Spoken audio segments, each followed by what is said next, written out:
This is Veronica. Veronica, I met her in person, I've been speaking with her. She needed an attorney and she couldn't find one. She was served with a lawsuit right here in Provo, and she couldn't find an attorney when she needed one. She looked online for an attorney, but she couldn't match her plain English legal problem with the complicated legal jargon of attorneys. So she gave up looking online, and then she called BYU Law School. At BYU Law School, she couldn't get an attorney either. It turns out the law professors don't give legal advice. They recommended her to a pro bono clinic. She had no idea what pro bono even meant.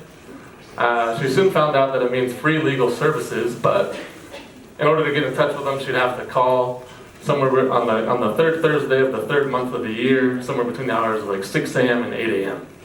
She said, that's not going to happen. So you know what she did? She did nothing. She lost her lawsuit. And when I was speaking with her, I was devastated. And I thought, well, if she can't find an attorney, who else out there can't get an attorney?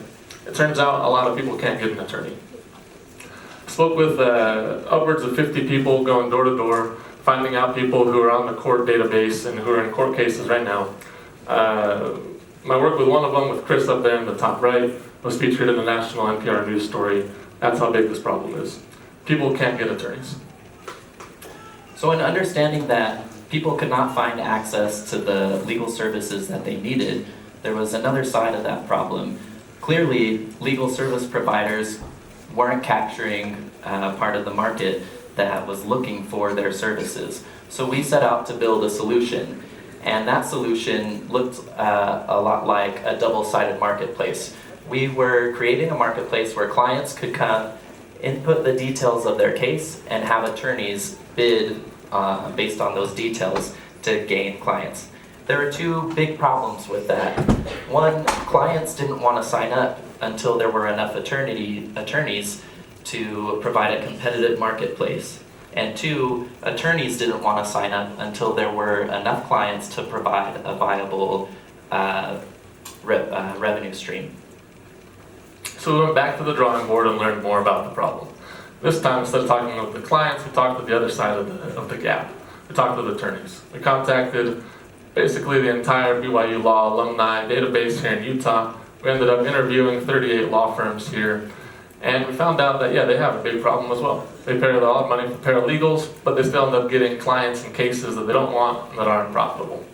That said, for a number of reasons though, we found out that they weren't acutely aware of the pain, and there wasn't a clear path for monetization there. So we went back to the drawing board a third time, and a third and final time. So we found that there were legal aid organizations who were acutely aware of this pain. These organizations were constrained with financial and human resources. They depended on grants from the government and on a lot of volunteer work to get their jobs done and provide services to people in the community for low or no cost. So we spoke with upwards of 130 of these organizations and talked to them about streamlining their intake process through the power of the internet and technology. And they loved it. They were raving and very excited about the potential solution to be able to help more people and more efficiently bring on clients who needed access to their legal services. So our key metrics are measured in time saved, these legal aid organizations. And we're bringing the power of online intake, leveraging artificial intelligence, optical character recognition, and natural language processing to smartly route clients and translate their plain English business needs to legal jargon and match them with service providers who can help them. So our customer segments are these legal aid organizations. We've had tremendous success with the Traction channel of speaking engagements. I was invited to speak at ITC, which is the nation's largest conference in this industry, where we were very well received. We've also won first place in the nation's largest legal technology competition, where we'll be speaking later this month in Chicago. Our cost structure, our costs are low. So with the combined expertise of both of us, I've written personally tens of thousands of lines of code to keep our costs down and develop our beta product. and that helps keep our revenue relatively high. Great. And so one thing we want to emphasize is that our validation is ongoing and it will never stop. Currently, we're down at local clinics twice a week, speaking with 5 to 10 clients. We also have a team of 4 interns that are working with us to validate this product and to see our product in the hands of our target clients. That said, the best part of this is that the U.S. Congress itself is keenly aware of this pain. Over the last few years, they've poured $65 million into this problem, into solving the justice gap.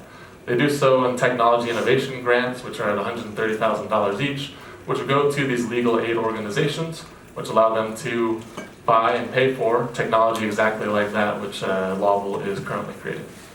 So we've had our start with BYU clinics, where we've piloted our program over the last several months with tremendous success. And they've paid us to develop this program for them. We've also, we're partnering with over 10 other legal aid organizations. Legal Aid of Bluegrass has already included us on a letter of intent for 2 $130,000 contracts. I actually just found out it was 2 this morning. We're working with Arizona, California, Eastern Montana, Colorado, Missouri, Alabama, rural California, and even British Columbia, our neighbors to the north, want a piece of us, as well as Maine and Massachusetts.